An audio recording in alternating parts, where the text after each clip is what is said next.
Call him Joe, an ordinary name for a man who wouldn't play their game. He walked the halls of power and of might, just looking for a sliver of the light.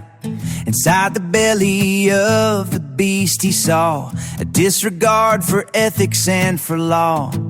He gathered papers, stacking fact on fact, knowing there was no turning back. He's an agent for the truth, standing tall, ready to answer freedom's call. They build the walls, but he'll just tear them down, wearing honesty like it's a crown.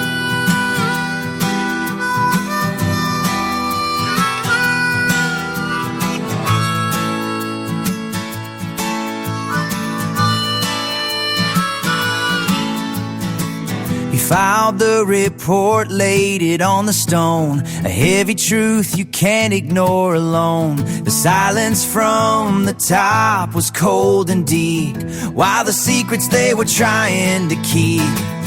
He's an agent for the truth, a standing tall, ready to answer freedom's call. They build the walls, but he'll just tear them down, wearing honesty like it's a crown.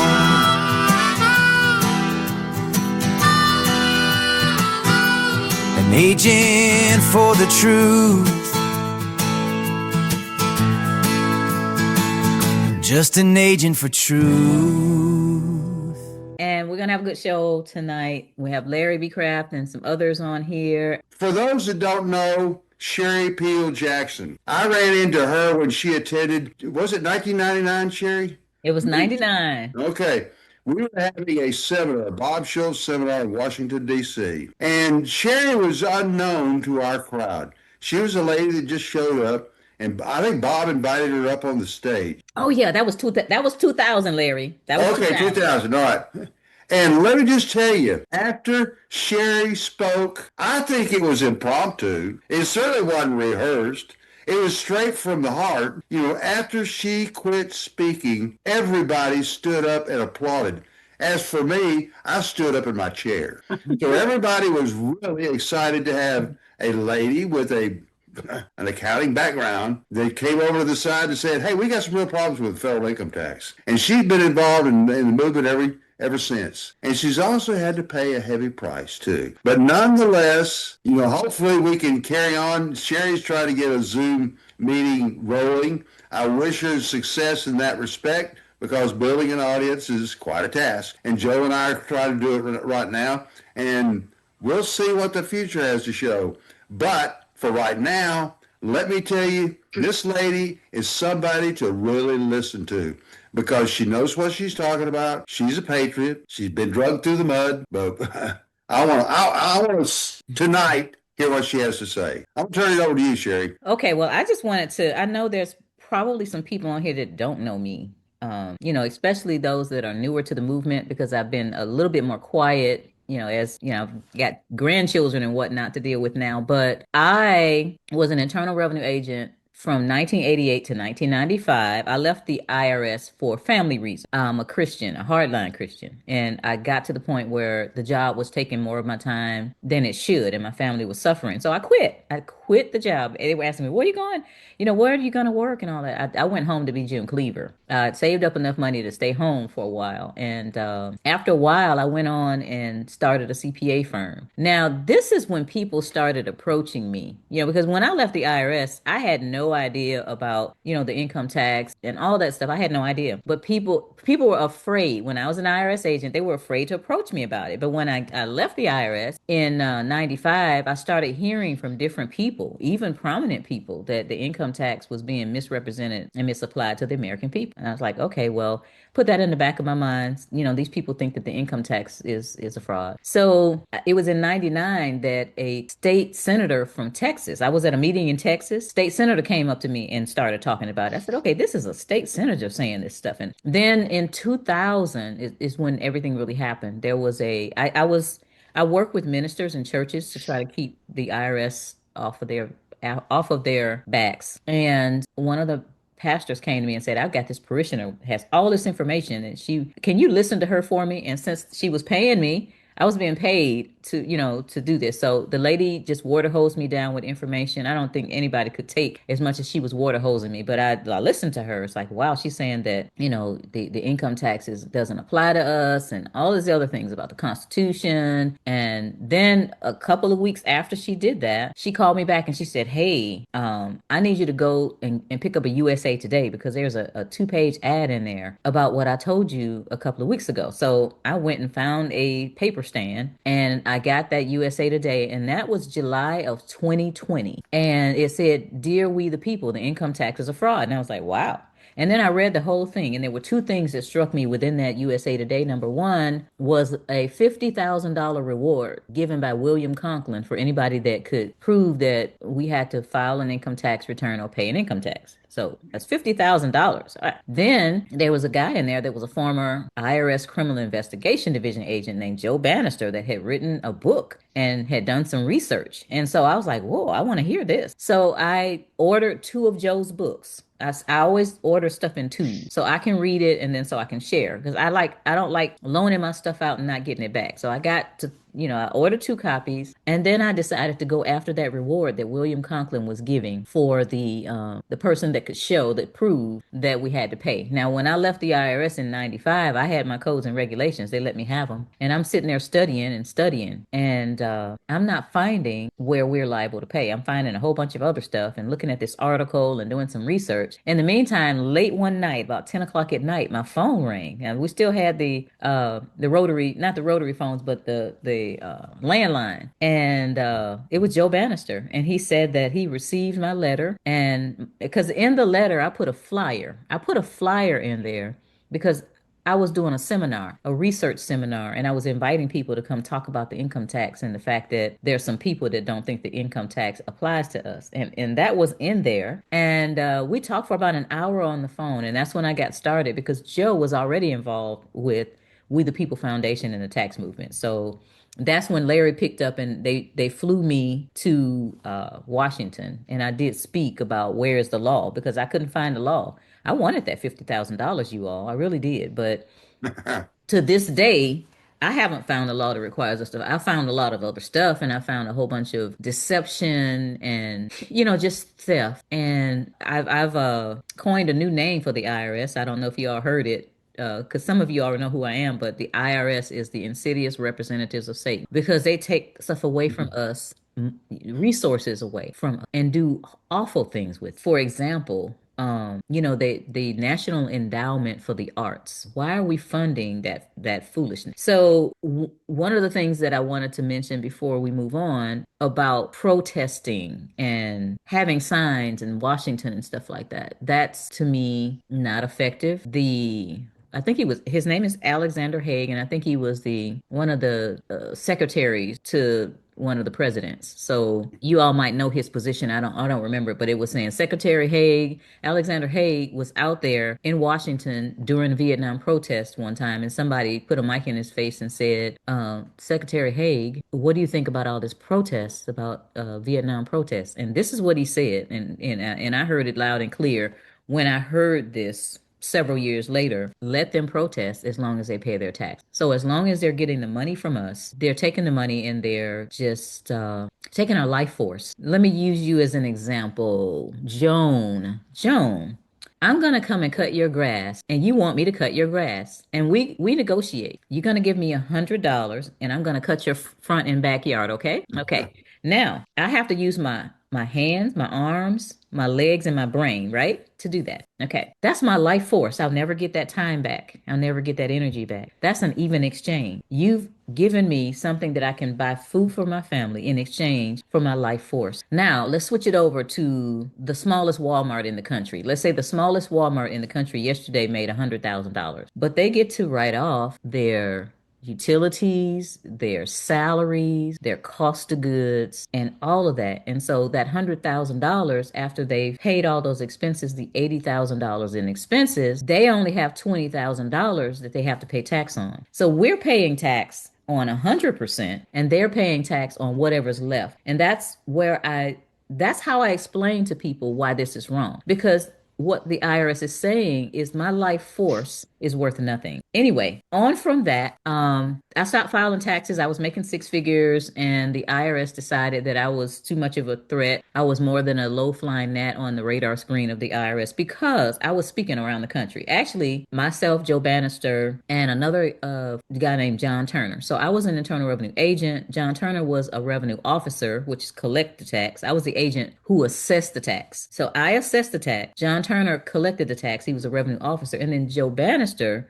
was the CID agent, the one that went out when there were when there was crime involved in it. So if someone was doing something that was worthy of being put in jail, then they would link up with an Internal Revenue agent. We would do the numbers and they would have the badge and the gun. Anyway, I stopped filing tax returns, and the IRS decided that they were going to raid my house. They raided my house. I'm speeding the story up. In 2004, they were there all day and they took about 32 boxes, had us at gunpoint at the beginning. My family, my children, I was married at the time. They had us at gunpoint and took 32 boxes. And this was in July of 2004. They tried their best to come up with a felony, but they couldn't because we were just a homeschooling family who wanted to keep what they earned. 2007, they came up with some charges. I never knew about an information. So when you're brought up on felony charges, you get indicted. That's an indictment. But when you're brought up on misdemeanor charges, it's an information. So they brought me up on misdemeanor willful failure to file. So all they could find in all of those boxes and everything that they had on me was that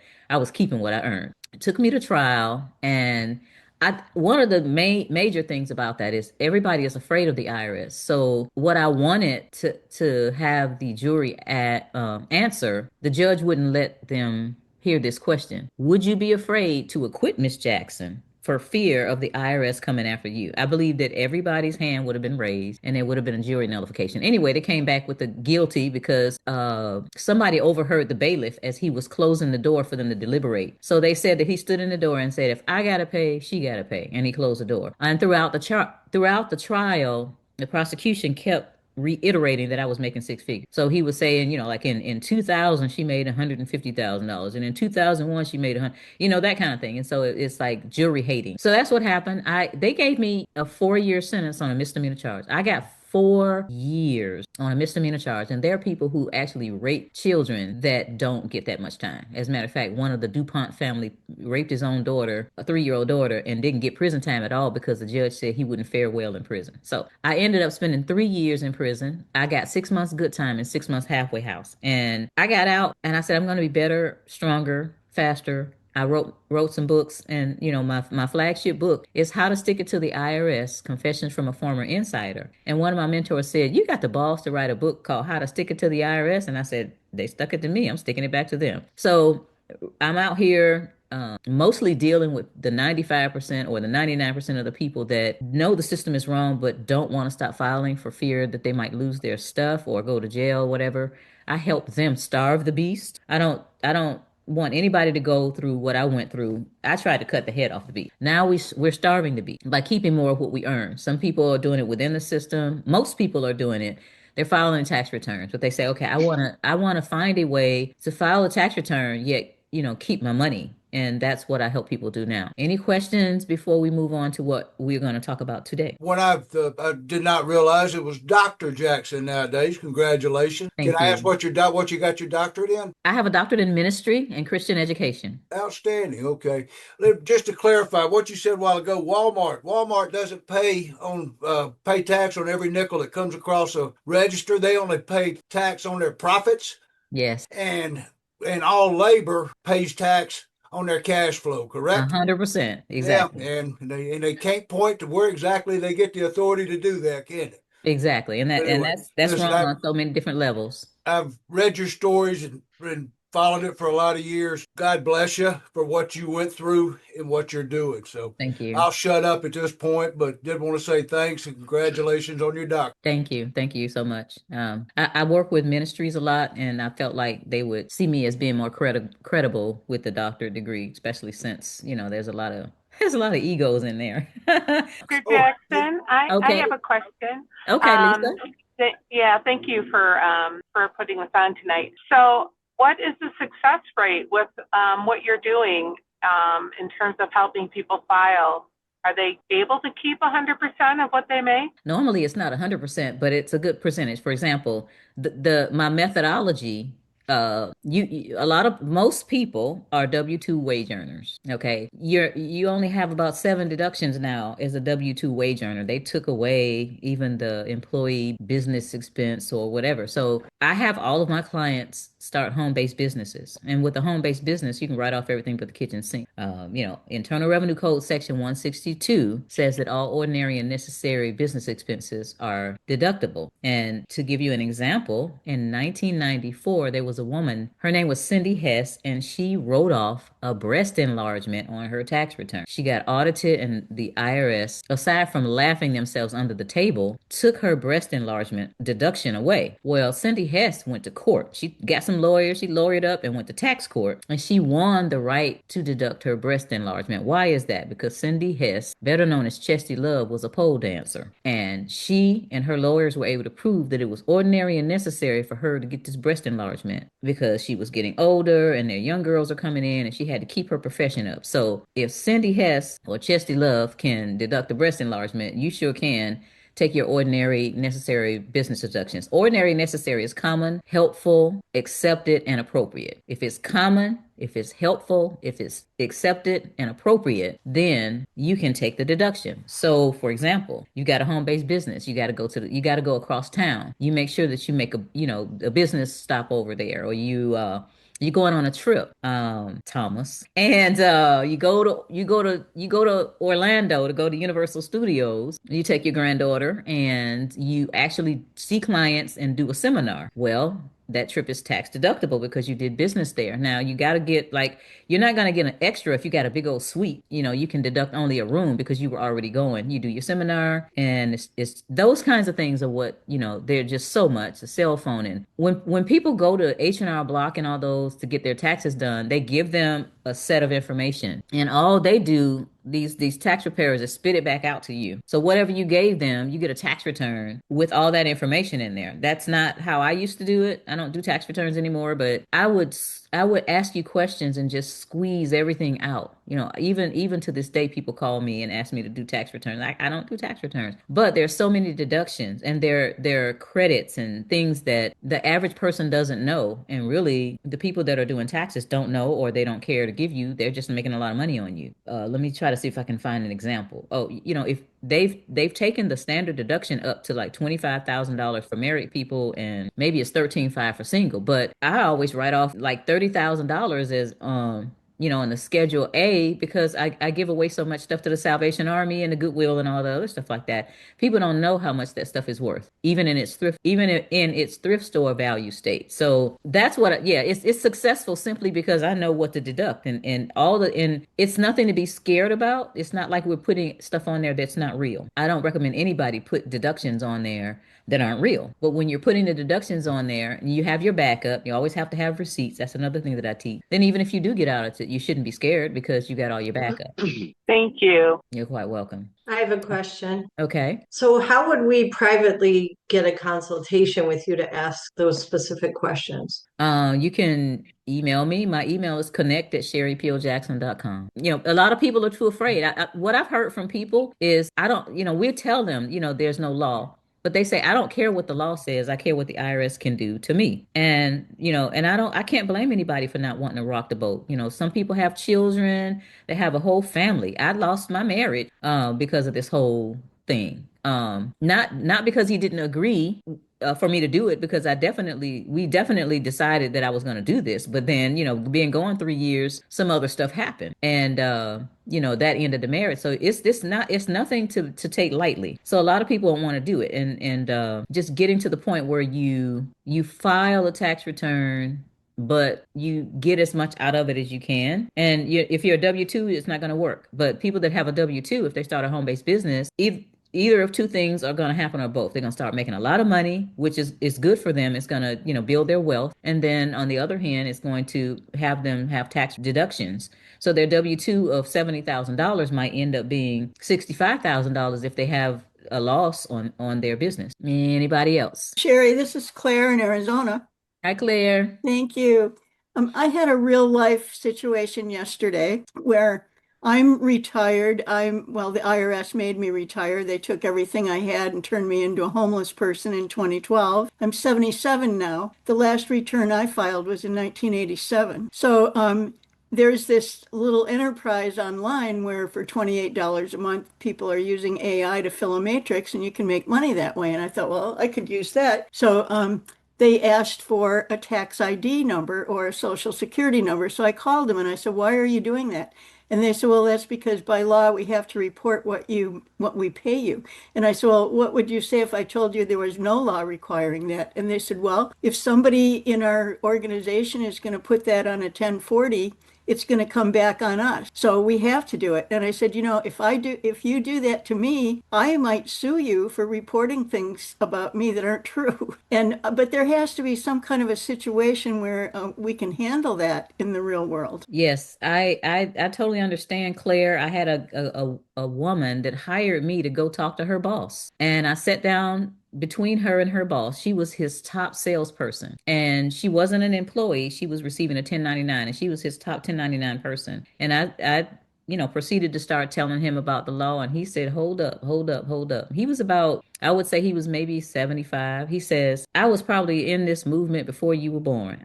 I know all of this stuff, but I'm not about to jeopardize my business because one of my people, doesn't want me to give them a 1099." So it's all about fear. It's about fear. I've had people that were fired because they took certain paperwork to their jobs and they got the legal department involved, and they didn't want to fill out the W-4. And then when they filled it out, they filled it out in a certain way. And these companies are scary. They're beholden to the IRS. So in starting a home-based business, you have that freedom to do some other things. And if you're dealing with somebody that has 1099s, then maybe you can find someone that doesn't distribute 1099s. Let me say this: the IRS has to prove income. You have to prove expenses. So if there's a tax transcript or whether an income, wage and income transcript, and it has nothing on there for you, then they don't have anything on you. You're like in the wind. So there are people that demand tax freedom, put it like that. And they said, I'm going to do my own business. And the way I do business, I'm not going to have a 1099 or anything like that. Well, that's hard to do. It's hard to do business and not get a 1099 or W-2 or a K-1. And now, I think President Trump made them stop, but they were about to do the $600, anything you make over $600 had to go on a 1099K, which is ridiculous. So it's hard, but some people have found a way to do it. I don't go for those remedies. Like I said on Joe's last show last week, I don't do those. There's a whole bunch of 1099A, 1099 OID, and accepted for value, and a whole bunch of other stuff people are doing, and they're getting in trouble. And I know they get in trouble. And even those administrative letters that people write, they get tired of that because the IRS never gives up. I've had people that come to me that have gotten money back using these remedies, and then the IRS comes later and say, you owe all that back. It was a mistake for us to give that to you, and you owe all of that money back. Then I've had people that are using letter writing, and I've had some people that have been letter writing for 5 and 10 years, and they'll think that the IRS is going away, and then 18 months later they're back. So it's a tiring thing. It's very tiring, and people have settled in their different ways. My way is going to be to continue to find ways to starve the beast. That's what we want to talk about. The fear is real. People all over the country are afraid of the IRS. And they've made it that way. First of all, there's some campaigns with some spin doctors that came along with that stupid saying, there's nothing sure in life but death and tax. Well, there's nothing sure in life but death, because a whole lot of companies and individuals do not pay taxes. They do not. The companies don't pay taxes. I think they said like over 50% of the larger corporations don't pay taxes because, number one, there's a lot of loopholes in there for them, and they get to pay taxes after expenses. Like I said about that Walmart. So that Walmart spent $80,000 yesterday, and they get to write off $80,000. But what if they had a lot more expenses? Then they have a loss. And when you have a loss in your business, you can carry it back 3 years and carry it forward 15 years. That's what a whole bunch of people, including President Trump's companies, have done. They come up with a business loss. You get to go back and get the money back for it for 3 years. And then if you still haven't used up all the loss, then you carry it forward. So they manipulate the tax code in order to not have to pay. And then those of us that don't know these things end up having to shell over our money. What I want to ask of you guys is, do you know, or can you think of ways that will inform the public about this whole tax thing without fear, pushing back the fear? Because I think I said it to somebody this week. I feel like we've been playing a game of whack-a-mole. I pop my head up and say the income tax is a fraud, and they slam me down in prison. Somebody else pop up, and then there's not enough of us. There's not enough people that will stand up and say, I'm mad as H and I'm not taking it anymore. So one of the ways that I thought, ask Claire, one of the ways that I thought of, and I used to do a long time ago, is I used to hand out materials that had facts in them, because I feel like once somebody learns something, they can't unlearn it. They have to deal with it in some kind of way or another. So this is something that one of my attorney associates, Jeff Dickstein, taught me. He said, when an honestly mistaken man or woman stumbles across the truth, therefore he is no longer mistaken, or he is no longer honest. So when I present information to people and I show them where it came from, the source, they got to deal with it some kind of way or another. My way of doing this is to get this out with people on social media, try to get interviews, because a lot of people are into watching YouTube and those kind of things, podcasts, listening to podcasts in their car on the way to work and whatnot, and getting that interest up by having somebody on that's bold enough to say this stuff. I have a YouTube channel. I jumped off my 8 o'clock live. We talked about building businesses and stuff today, but sometimes we talk about how do you handle it when, your paycheck is cut by 30%, and it's hard now. So I'm going to go in. Claire, go ahead. Well, first of all, if anyone thinks that the IRS is going to be honest with them, that's not true. We had a loss of $2,700 in a failed stock investment, and the IRS file examiner turned it into a $30,000 gain. And out of the 30 liens against us, the grand majority was those with different numbers, penalty and interest. And then in 2005, when our truck was seized, the reconciliation report said that my income, signed by 5 different agents stapled together, was from 78,000 to 2.3 million. And I hadn't worked for anyone but my husband since 1992. And so, that's what they did against us. They just kept making up fake numbers and just kept using those.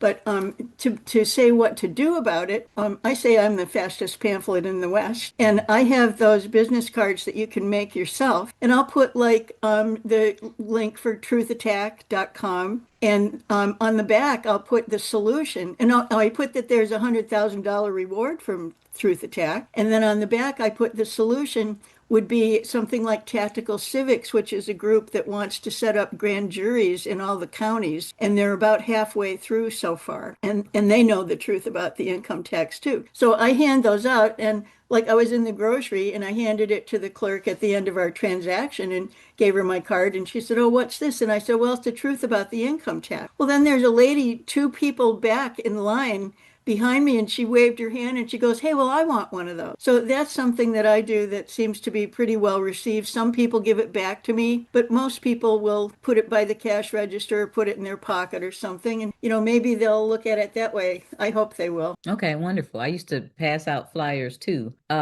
Anybody else? Because this discussion that we're having and starting a whole ongoing discussion as to how to move forward with keeping what we earn. And in doing that, what are some ways that we can inform other people? Because the more people that stand up and say, I'm going to find a way to keep what I earn, then all this foolishness that's in Washington, the whole thing with Doge and all of the money that was going overseas to do all of this stuff. And now we're still finding in Minnesota money that was funneled through these NGOs, which I found out was a non-governmental organization. So the government is giving these organizations money and they're doing all manner of stuff with it. And this is our money. And so I think that should be a hot spot, but I don't know right now how to get that out in mass. So on my YouTube channel for last year and for the beginning of this year, I would do stories on my YouTube live on Friday nights about things that had happened with the finances, like, money being taken away from hardworking Americans and being put over into whatever. So just informing people. But my YouTube channel, I average maybe 20 to 30 people on a live. And like right now we have maybe about, let's see, we have 19 people. So it'll take a while to get to critical mass. We need what we talked about last week. For those of you that weren't here, we were talking about getting this information out to very, very popular influencers. And I know that someone that was on here last week said, oh, they aren't going to talk about the taxes. And that may be true, but we should be able to find someone or someones that will talk about the income tax. And maybe they don't want to get deep into it, like, literally coming out and saying that what we know, that the income tax is a fraud, but getting their audience to think about it. Can you imagine Joe Rogan having Joe Bannister on? Can you imagine somebody like a Catherine Austin Fitz or Tucker Carlson or Candace Owens or somebody like that having a Joe Bannister on or me on? I mean, when Candace Owens, somebody sent me a video of Candace Owens talking about the USS Liberty. That was my first time ever hearing about it. It's like, oh my goodness, she's setting herself up for being a target. She got a big old red target on her back, and so does Tucker with some of the stuff he's talking about. But it seems like our efforts should go towards getting somebody that's polished like Joe on a show like that. He was on another show not too long ago. I forgot the name of it, but he said that they had 700,000 views, and that's excellent because it's getting people thinking, and they can't unlearn what they've learned. They've got to deal with it. So I'm going to hush and see if anybody else has any comment. What do you think about Freedom Law School with Paymon Monta something or other? He was in that documentary with us that was it Slave Nation? It was a couple of years ago. He has his own methods and he has clients, and I think he goes through an administrative thing where you're writing administrative letters. But again, I've had people come to me and say, I'm tired of letter writing because I've written my letters. I've written, several letters to them and they ignore it, and then they come back and put a lien on my stuff. So I don't know, what people are doing. I don't keep up with what he's doing, but I think it's an administrative type thing as opposed to anything else. So like I said, the remedies, there are a lot of people out there that are telling people about remedy. Let me tell you two things about that. Number one, just because it worked for that person, it might not work for you. For example, I had a situation where somebody was telling somebody a remedy, and they were trying to get me to talk to the person and say, oh, this person has all this success, but the person wasn't making any money. IRS doesn't care. They're going to go after the person that was talking to me, that called me, because that person's making six figures. The person that's teaching you is making less than $45,000 a year. They're not going to be contacted by the IRS. Not for not filing tax returns. They're not. You have to be careful with that. Also, the IRS has infiltrators into these groups. Once a group starts getting over maybe 300 or 400 people, you have to be careful because they'll send people in, and these agents or whoever they are will infiltrate and do something to disrupt the group, like change the group's paperwork, or take some of the paperwork and take some of the people away from the main group and then do wrong paperwork. I'm not saying that the paperwork that these people are doing is not in the law. What I'm saying is the IRS cannot afford to let millions of people get to the point where they're filing paperwork not to file tax returns. They're not going to do that because, again, if people are not filing, they're not getting the money from the people, and getting the money from us is their thing. That's what keeps them in power. So even if the paperwork is something that's spot on, they'll find a way to muck it up so that the people, and then they'll get these groups and start targeting different people. So you just have to really, really be careful. I hope that helped, Lisa. It did. Okay. Thank you. Okay, great. Does anybody else have any suggestions as to how we move forward to educate people?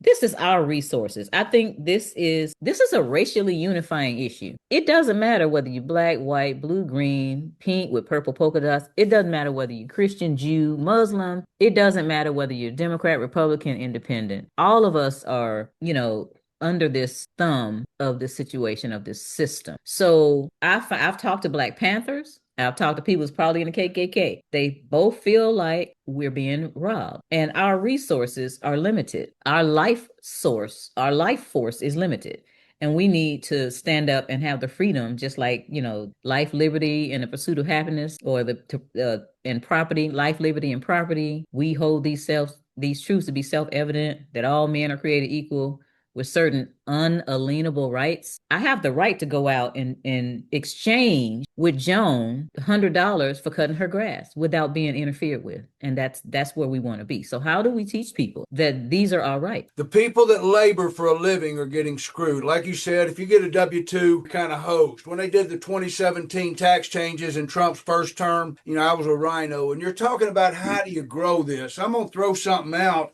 And I was looking on my computer to see if I could find it, but I think it was back in 2012. I asked Paul Ryan it may have been 2014, but anyway, I asked him two questions. It was after the Affordable Care Act that Obama signed, and so we're at a what he'd like to call his listening sessions, which was really an oxymoronic statement because he did all the talking, and then he's there for 40 minutes, talks for 35 of them, and then asks questions. I was able to ask Rhino two questions. The first one that I asked him was, did Congress pass a tax act for the Affordable Care Act? That led to about a 15-minute conversation back and forth between me and him, and I've got the supporting documentation for it. The second question that I asked was, Congressman, do my kids have to have a Social Security number in order to work in the state of Wisconsin? I said, my kids are all natural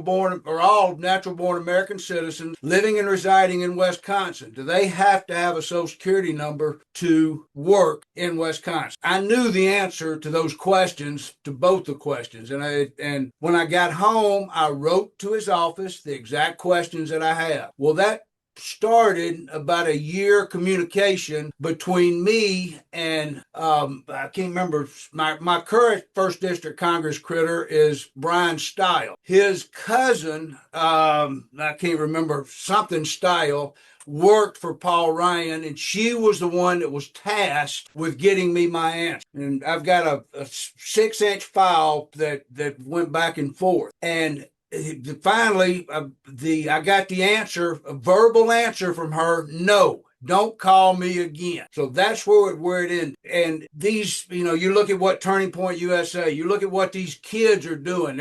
These kids they understand they're screwed. I taught at the military base, and I told them for years, you kids are screwed if y'all don't do something about this.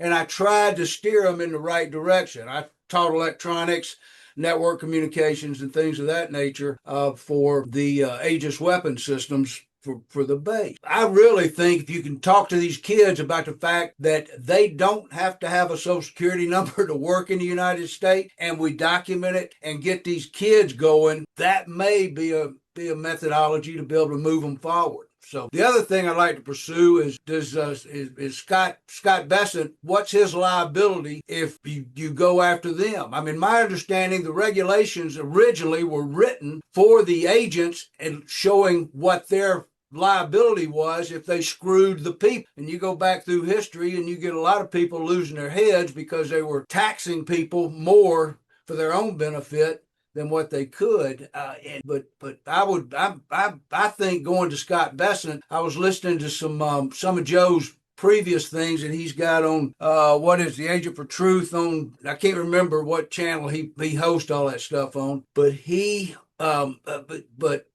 one of the ladies was talking about trying to get the young people involved, and if they have never worked and all they've done is gone to school, I think that is a right spot to be able to inform some probably intelligent kids and work it from that angle. And I'd also like to see Scott Bessent is head of Treasury, and he's head of the IRS right now, and I think somehow they got to be liable for lying to the people. Pardon my terminology, for lying to the people. Do you have to have a Social Security number to work or not? The answer is no.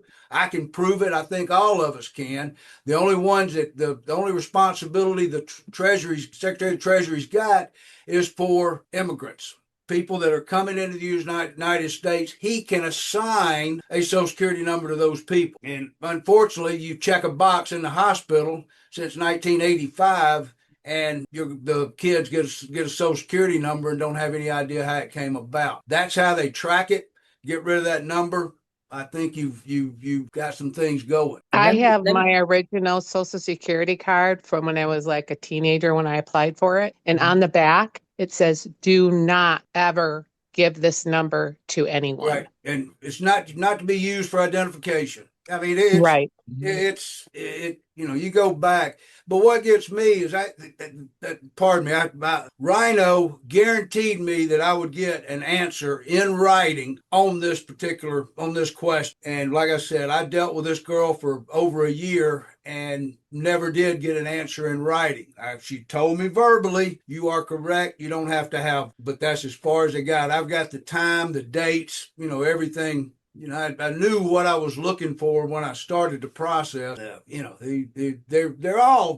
They're a bunch of lying hypocrites that if we don't feed the beast don't eat. And that's what it's got to get shut down, because we're close to where there's not going to be any taking it back. I mean, it's asinine what's going on out there right now. Yeah, you're exactly right. So when I got involved in the movement, my children were younger, and I sent those slave surveillance numbers back to that organization. I sent them back with an explanation. First of all, I did what you did. I said, is this something that's required? And I think I still somewhere have the answer. They said, no, the slave surveillance number is not required. However, I forgot the way they worded it, but most companies are not going to hire without the slave surveillance number. It's gotten so ingrained. And this is the response from the Social Security Administration to me. Yes, you're right. You don't need a slave surveillance number. However, yes. So we sent the numbers back. My son, both of my children never graced the halls of a government school. They were in a homeschool network. At first they went to Christian school, and then they were in a homeschool network. And when it came time for my son to go to college, he didn't have a slave surveillance number, and several colleges would not take him without a slave surveillance number. What we need to do in this is find companies and organizations that will deal with our children without a slave surveillance number, because these big companies, they're in bed with the insidious representative of Satan. They are in bed with them, and so they won't hire you without a slave surveillance number. I've been to the doctor before. I was paying cash. This wasn't one where it was insurance related, and I was getting a second opinion. I had cash money, filled out the paperwork, left that SSN part, and then the doctor said, nurse came out and said, oh, you left this part. I said, you don't need that. She came back and said, yeah, well, you need that. I said, well, no, I'm not on the insurance. I'm not here. I'm paying cash. I'm here for a visit without insurance, but I have cash, and you don't need my Social Security number. She went back in a third time and came out. He said, he's not going to see you without having the Social Security number there. I grabbed that piece of paper off that clipboard and I walked out the door. So it's a matter of, yes, it's not required, but it's a matter of how do we still function in society without the slave surveillance number. And one of the things that I'm big on is, starting your own business. I know of children that have worked in the family business. They do not have a slave surveillance number. They do not have a driver's license, but they actually travel on the road and so on. We just got to be really vigilant and adamant. And Claire, I'm ready for you. I agree with Tapster. If we could tell the kids what the truth is, so they wouldn't get involved with this before it starts. If there's no reporting, there's no problem. And for the homeschoolers, Dr. Ron Paul has a curriculum K through college where he teaches the kids how to be entrepreneurs so that they don't have to depend on other people to make a living. So that's one way.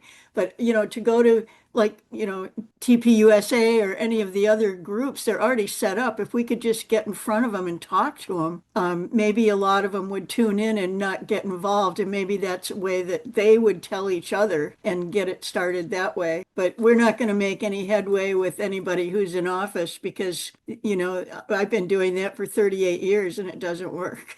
I agree totally with you, Claire. I agree.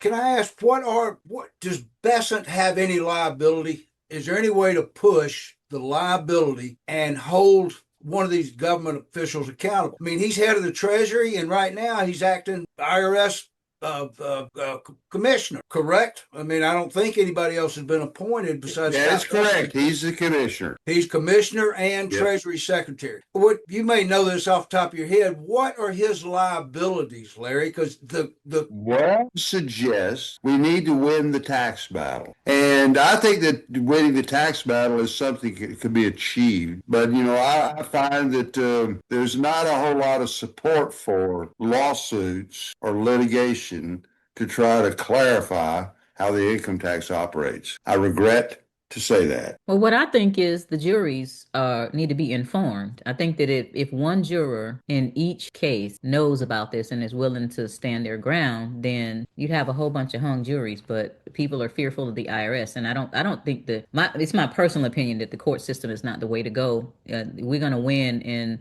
what do they call it, the court of public opinion. So if we educate millions of people about what's going on, last week somebody brought up prohibition when people were going to court and they refused to convict these people. Well, if we get to the point where if you do end up in court, the people refuse to convict, but in order for us to get there, we have to educate the public, because just like Claire said, these government officials, they don't give a hot flash about us at all. They just want the money that they get from being in office. And Nancy Pelosi is become a triple billionaire or whatever she is in all her years in office because of all that insider information. This is what they want to do. Anybody else have any suggestions? I like the Social Security number. We just got to figure out who's going to deal with our kids without the slave surveillance number. Yeah, Sherry. This is Mark Lucas. Hi, Mark.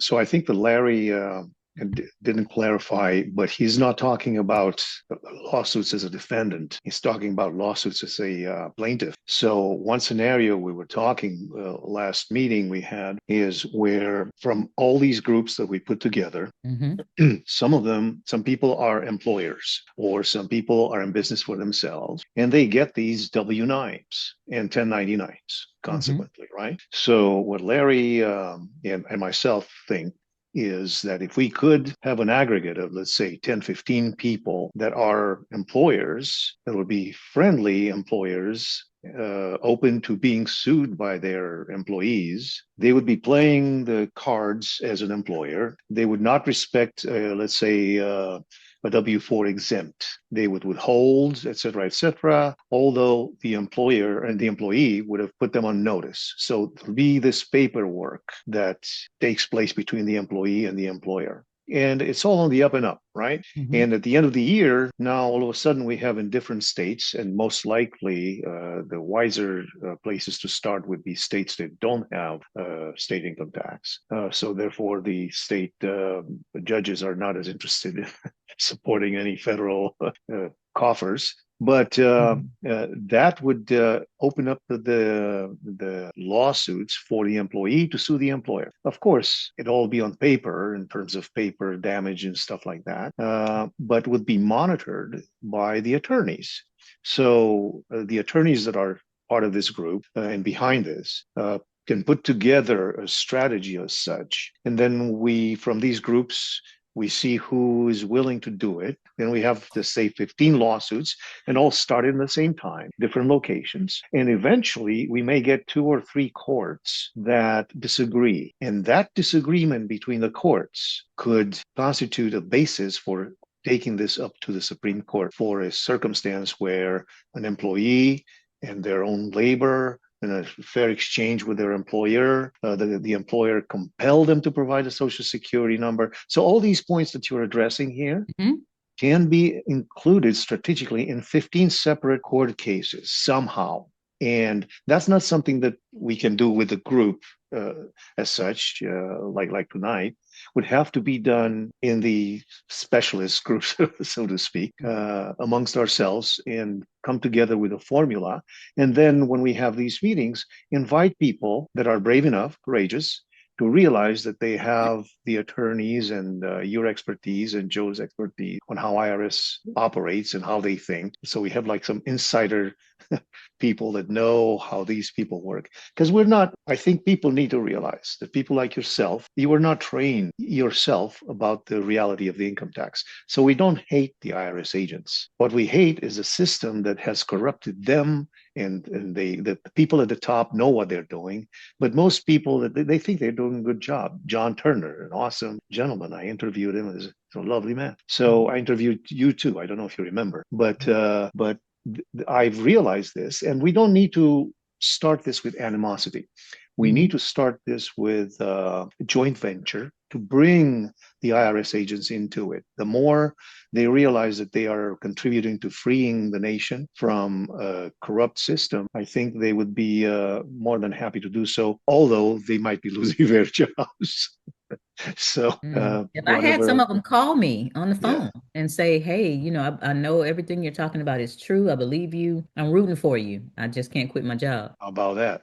So just explain something to me, Mark. You're saying that the employee is suing the employer in this setup that we're saying. What is, I missed something in there. So the employee is suing the employer for what? Okay. Well, first of all, let's say that you come to work for me. Mm-hmm. And I say, well, here's a W-4, sign it, or you can't work here. Okay. Right there, the employee will provide some documentation to the employer and say that'll be nicely crafted by Larry, Peter, and other attorneys I don't want to say here. Mm-hmm. So all that would be controlled and documented, and would happen with, let's say, 15 people across the country. And the employers would know to compel them to provide the Social Security number, although they are presented very respectfully with the documentation that no such thing is required, right? Mm-hmm. Okay, so they move forward with that. Now, because the employee needs the job, complies, and signs a W-4 and signs a W-4 exempt. Mm-hmm. All right. So regardless of the exempt, the employer now withholds, regardless of the exempt. So they do that intentionally, guided by the attorneys, right? Okay. So that withholding right there with an exempt W-4 in his hand would be something unlawful, illegal. Okay, we know that, right? All right. At the end of the year, the employer will file a W-2 in the case of an employee. In the case of a business, W-9, etc. Right? But let's stick with the W-2 scenario. So now, at the end of the year, the employee receives a W-2 and sends a letter to the IRS informing that this third party has done this, and that. And the IRS is not going to do anything about it. At that point, once the taxes are paid and taken out of his check, he has damage to start a lawsuit. And here's where Larry would jump in, and he can present what the course of this lawsuit would be, on what basis. And since we have 15 such similar cases, pretty much all around the same time, this would be a cookie cutter lawsuit. The same formulas, the same thing, relatively easy. It's not going to take 15 separate cases with pretty similar employee-employer circumstances and scenarios. And that's what we think. Once that happens, that will have the potential to resolve the problem for a lot of people in the same time, because not a lot of people are able to pick this battle on their own. So waiting for the masses to join and have 20,000 people learn the laws and learn all this and all that, we think that we can spearhead this movement back into the tax honesty movement through these staged, if you want, lawsuits. Am I correct, Larry? Do you think that will work? Well, they're not staged. These are legitimate lawsuits. Well, I said staged, quote unquote. Yeah. Our position is withholding doesn't apply to an American citizen working at home. And in fact, withholding applies to, if you dig down into it, there's specific nationalities that are subject to withholding. And that opens up a wide variety of scenarios. And those scenarios can be the subject of a lawsuit. But, I have found that the tax movement just wants a magic wand wave. A magic wand isn't going to solve these problems. It is going to take some work. So I have 3 now. I have number 1, stop giving the Social Security numbers to the young people. And if they have them, give them back. That's number 1.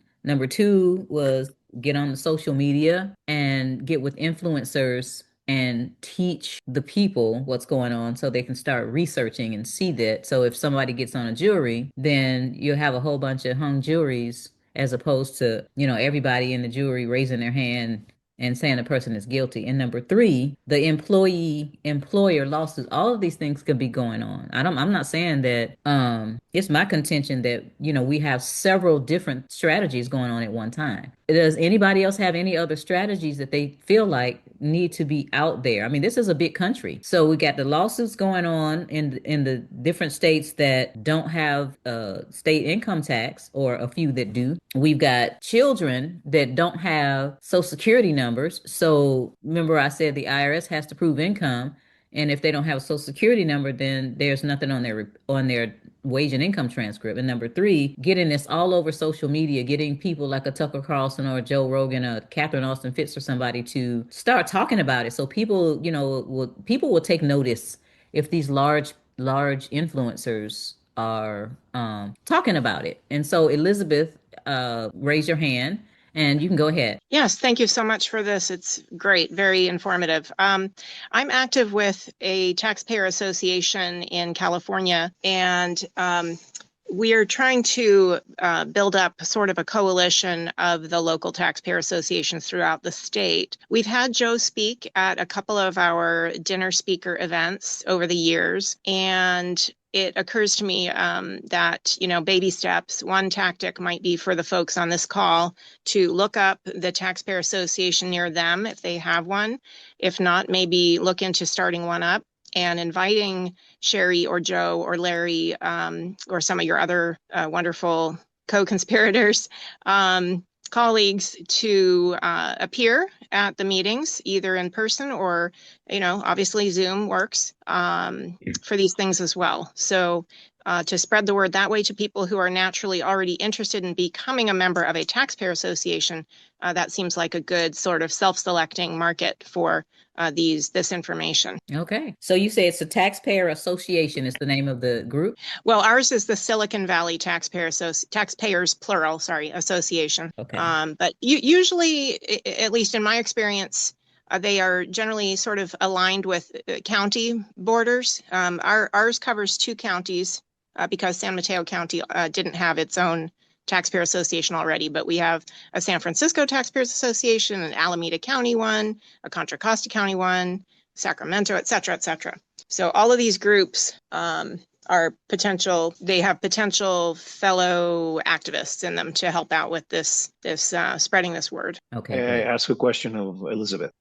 Elizabeth, so there are quite a few groups that put out information. So does your taxpayer association embrace one philosophy about who's liable for tax and who's not liable for tax? Who does the tax apply to indeed and in fact? Right. So we are focused mostly on countywide and city and school district taxes because we're a local association. My suggestion is because people who would join us are a natural possible target market for this federal tax question. It's not that as associations, we are really in a position to take positions on nationwide tax questions. Occasionally, we will join a coalition related to fighting a statewide tax, but we have not gotten into, except for helping Joe spread the word to our members, we haven't gotten involved in income tax endorsements or opposition or lawsuits or anything like that. I was just thinking more of from a marketing standpoint. It's a target market that it's a natural constituency that people on this call may be able to tap into in their areas. For education, to educate Correct. them in a way. Exactly. Correct. Educate them and then get potential volunteers. Sometimes you have people with specialized skills, accountants or lawyers who might become a member, and they may have, if they're retired, they may have some time to help with the effort. That sort of thing. Okay. Dawn is asking, is there a flyer to share? And I'm not really sure what kind of flyer you're talking about. Can you elaborate on that, Dawn? You're asking in the chat, do you have a flyer to share? And then Michael Carlisle has put in Internal Revenue Code section 7701 in there about foreign estate or trust. And do you want to give some context on that? I just mean with some general information to help educate the public, maybe that I could pass out.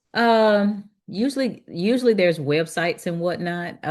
Claire was talking about Truth Attack. I remember watching that one sometime. So if you want to go to Truth Attack and pull something down, if you want to give them something physically, if you don't think, or just give them the website and say, hey, look at this. This is something that I heard that was a really, really good tactic to get people educated that are in your family or your good friends. So a lot of times people are afraid to. I've been in rooms where somebody was telling people a person who I was, and the person literally ran out of the room. It was a man, and he was so fearful of, the tax movement that he ran out of the room, which is crazy to me. But I've had people say, hey, you know what? I have a friend or an associate or even a family member that I said, hey, I want to pay you for an hour of your time. I'm going to pay you $100 or $50 or $20 to sit down with me for an hour. And the person was like, okay, they're thinking, I can do that. So they have them, and back, it was back in the America Freedom to Fascism days. So they had them sit down and watch America Freedom to Fascism. So it's almost like they tricked them into,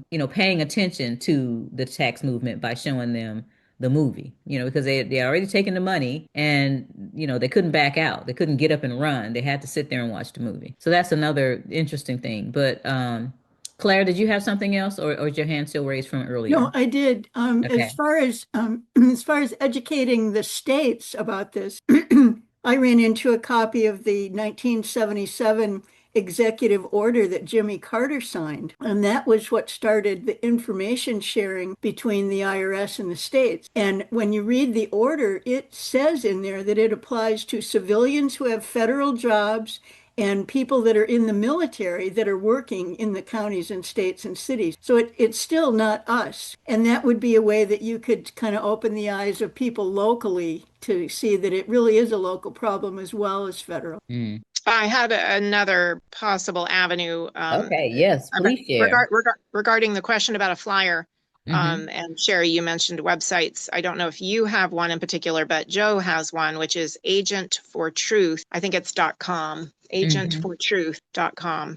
Right. So he has a lot of good information there. Right. So pulling down the information that you think is relevant to the particular person. For example, I know my friends and family members, and I may pull down a different set of documentation for one, and the other one, it would have something different totally because of their mannerisms or their bents or whatever. One of them might be very, very logical, and I'll pull down some stuff that, has some research, and the other one may be very emotional, and that's when I'll pull down something different. So we've got Sunny. We're ready for you. Hi. Oh gosh, it's such a pleasure to be here. I love what you're saying about getting this message out to some of the larger influencers, and even, gosh, Candace Owen. She Right. seems to be kind of, on the cutting edge of everything and will, attack things. So I don't know how to get in touch with these people, but I will say this. I've been going down this road and, learning about, all of this and freedom and just everything that's going on. And I'm in many groups on Telegram where people are really utilizing the IRS as their friend, to work as their benefit. And a lot of it has to do with your status correction. I can't say I have experience. I've done a lot of my foundational documents with the IRS to correct my status. I have my CAF number, and, I've sent them handwritten letters of what my intentions are, and that I intend to be operating out of trust, and that I'm not a taxpayer, I'm not a resident, all those kind of things. And they've been quite helpful to me. Now, what I have not done, that I know a lot of people have, are utilizing the IRS in order to, and utilizing all the forms. The forms scare me. I mean, they really do. I mean, oh my gosh, the schedules and this and that. But I know so many people that are discharging all kinds of stuff with 1099 A's and C's, and and just staying in their lane, not getting too far out there and doing things that, people that are experimenting, that are getting in trouble and making up their own instruments and trying to get cash back. I guess what I wanted to say was that I don't think the IRS is so much our enemy. I think that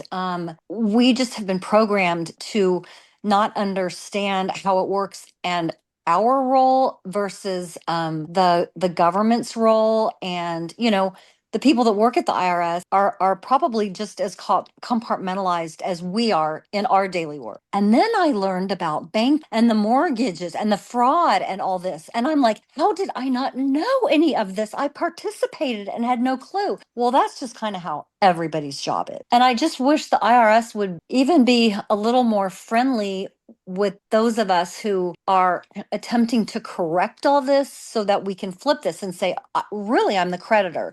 Now, will you help me? Because I want to do the forms properly so that I'm not causing you guys a bunch of grief and headache and all my mistaken forms that I send in that screw everything up. But they're not. Yeah, I mean, I don't know. I haven't gotten that far, but Well, like Tapster said with Paul Ryan, they're, I'm not saying the rank and file employees know these things, but the people at top definitely know what they're doing to us. And our elected officials, along with the people at the IRS and along with, whoever, the banksters and all of them, they know what's going on. So we're gonna have to wrap it up.